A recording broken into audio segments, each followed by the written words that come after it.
তোমাদের সবাইকে স্বাগত আমার একটি নতুন ভিডিওতে। আশা করি তোমরা সবাই ভালো আছো, আমিও খুব ভালো আছি। তো দেখতে পাচ্ছ সেজেগুজে রেডি হয়ে গেছি, যাচ্ছি হচ্ছে দাদাভাইয়ের বিয়ের লাস্ট মিনিট শপিং করতে।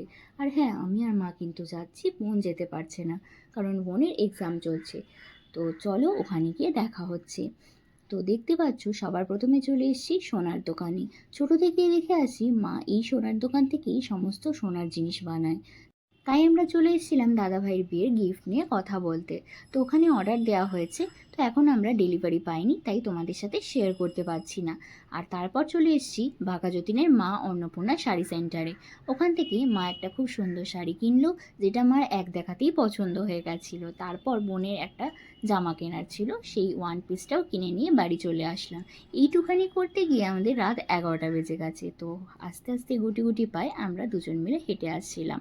আসার পথে কিনে এনেছিলাম আইসক্রিম, যেটা খাওয়ার সময় ভিডিও করতেই ভুলে গেছি। এতটা গরম পড়েছে, পুরো এক্সস্টেড হয়ে গেছি। তো চলো তোমাদের সাথে শেয়ার করা যাক আজকে কি কি কিনেছি। তো প্রথমেই শুরু করা যাক বোনের এই ড্রেসটা দিয়ে। এই ড্রেসটা ছিল ওয়ান পিস ড্রেস, যেটা দেখতে খুবই সুন্দর ছিল আর বোনকে পরলে আরও মিষ্টি লাগবে। তো তারপর কিনে ফেলেছিলাম মার এই শাড়িটা। তো মায়ের এই শাড়িটার নাম কি আমি ঠিক বলতে পারবো না। তারপর কিনে ফেলেছিলাম সমস্ত ঠাকুরদের জন্য পয়লা বৈশাখের জামা। সব কিছু দেখানোর সাথে সাথে তোমাদের আমাদের সিংহাসনের ট্যুরটাও দিয়ে দিলাম।